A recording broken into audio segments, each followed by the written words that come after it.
وقت کی بات ہے، ایک بہت ہی پیاری سی چھوٹی سی بچی بازار میں چلتی جا رہی تھی ایک ٹوکری کو اٹھائے ہوئے۔ اس ٹوکری میں تھے ماچس کی کچھ ڈبیاں، وہ ان ڈبیوں کو بیچنے کے لیے جا رہی تھی۔ اس کی آج کوئی بھی ماچس کی ڈبی بک نہیں سکی تھی۔ شدید سردی ہونے کی وجہ سے وہ بہت زیادہ گھبرائی ہوئی تھی۔ تھوڑی ہی دیر گزری تو برف بھی پڑنا شروع ہو گئی۔ اس کے گھنگریالے بالوں میں برف کھسنے لگی تھی۔ اس نے ٹوکری کو نیچے رکھا اور تمام لوگوں کو آوازیں دے دے کر کہنے لگی کہ مجھ سے ماچسیں لے لو، مجھ سے ماچسیں لے لو۔ تمام بچے کھیل رہے تھے، لوگ ادھر سے ادھر چل رہے تھے، لیکن کسی کو ماچس کی ڈبیاں نہیں چاہیے تھی۔ اسے لگا کہ آج اس کی کوئی بھی ڈبیاں بک نہیں پائے گی۔ وہ پریشان ہو کر بچوں کو کھیلتا ہوا دیکھنے لگی اور لوگوں کو کہنے لگی کہ مجھے کچھ کھانے کا دے دو۔ پاس ہی کچھ دکانیں تھیں جس میں ایک بیکری بھی تھی۔ وہاں پر لوگ بیٹھے کھانا کھا رہے تھے۔ اس کو بہت ہی زوروں کی بھوک لگی ہوئی تھی۔ اس کا جی چاہا کوئی اس کے پاس آئے اور اسے کچھ کھانے کو دے دے، لیکن کوئی بھی نہ آیا۔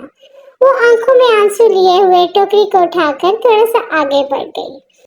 وہ اب مسلسل سردی سے کانپ رہی تھی۔ اس کے پاؤں میں جوتے بھی نہیں تھے، جس کی وجہ سے اس کو اور زیادہ سردی لگ رہی تھی۔ وہ گھر کو لوٹ آئی۔ گھر کے آ کر دیکھا تو اس کی دادی جان بہت ہی تیز بخار میں تپ رہی تھی۔ اس کی ماں اس کے چھوٹے بھائی کو گود میں لیے بیٹھی تھی اور اسے کہنے لگی، کیا تم آج پیسے نہیں لے کر آئے؟ تو بچی کہنے لگی، نہیں، آج میری کوئی ڈبیا نہیں بکی۔ اس کا باپ بہت ہی ظالم انسان تھا۔ اس نے کہا، ابھی کے ابھی جاؤ اور ڈبیا بیچ کر آؤ۔ اس کی دادی جان اس کی آنکھوں میں آنسو دیکھ لیا اور کہنے لگی، میری پیاری بچی، تمہیں جانا ہوگا کیونکہ یہ تمہیں مارے گا۔ اس نے ماچس کی ڈبیاں کچھ جیب میں ڈالے اور وہ ٹوکری اٹھا کر اپنے پاؤں میں اپنی ماں کا بڑا سا جوتا پہن کے گھر سے چل پڑی۔ تمام راستے وہ لوگوں کو آوازیں دیتی رہی کہ ماچس خرید لو، ماچس خرید لو۔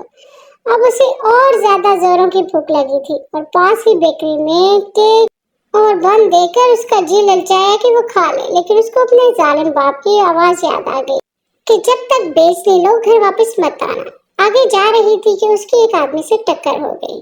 اس ٹکر کی وجہ سے وہ نیچے گر گئی۔ وہ آدمی اس سے سوری کہنے لگا۔ لڑکی کہنے لگی، کوئی بات نہیں، بس آپ مجھ سے کچھ ماچس کی ڈبیاں خرید لیں۔ وہ آدمی کہنے لگا، مجھے تم پہ بہت ترس آ رہا ہے، لیکن مجھے ماچس کی ڈبیاں نہیں چاہیے۔ یہ کہہ کر وہ آدمی اپنے راستے کو چل دیا اور یہ آنسو آنکھوں میں لیے اپنی جوتوں کی طرف دیکھنے لگی، کیونکہ وہاں پر صرف ایک ہی جوتا پڑا تھا۔ وہ بہت زیادہ اداس ہوئی۔ اس کی ایک ہی جوتی تھی اور دوسری جوتی ایک گٹر میں جانے والی تھی۔ اس نے اس کو کھینچنا چاہا، لیکن ہاتھ چھوٹے ہونے کی وجہ سے وہ جوتا اس کے گٹر میں گر گیا۔ اب اس کے پاس ایک ہی ٹوٹی ہوئی جوتی تھی، جس کو اس کو اتارنا پڑا اور ننگے پاؤں چلنا پڑا۔ وہاں پہ موجود عورتوں سے، بچوں سے وہ ماچس لے لو، ماچس لے لو کہنے لگی اور کہتے کہتے آگے کو چل پڑی۔ اب وہ شدید سردی میں ٹھٹر رہی تھی۔ ایک کونا دے کر وہ وہاں پر بیٹھ گئی۔ یہ کسی گھر کی دیوار تھی۔ وہاں پہ بیٹھ کے اس کو اور زیادہ سردی لگنے لگی۔ وہاں پہ موجود ایک سوراخ سے اس نے دیکھا کہ برف نیچے گر رہی ہے۔ اس کو اور زیادہ سردی لگنے لگی اس برف کی وجہ سے۔ وہ سوچنے لگی کہ کیا اسی طرح بھوکی میں مر جاؤں گی؟ کیا میری کوئی مدد نہیں کرے گا؟ اس کو خیال آیا، کیوں نہ میں ماچس کی تیلی جلاؤں۔ اس نے فوراً سے یہ کام کیا اور ایک ماچس کی تیلی چلا کر اس نے تھوڑی گرمائش لینے کی کوشش کی۔ جیسے ہی ماچس کی تیلی چلی تو اس کو آنکھوں میں یوں خواب آیا کہ جیسے کوئی بہت بڑا آتش دان چل رہا ہے اور وہ اس کو ہاتھ سینکنے لگی ہے۔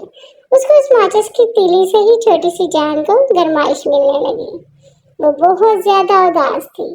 اسی اداسی میں یہ ماچس کی تیلی بجھ گئی۔ اس نے سوچا اس کے والد ناراض ہوں گے جب انہیں پتہ چلے گا، لیکن وہ سردی کی وجہ سے بہت زیادہ ٹھٹر رہی تھی اور اس میں بالکل بھوکے پن کی وجہ سے جان نہیں تھی۔ اس نے ایک اور تیلی چلائی۔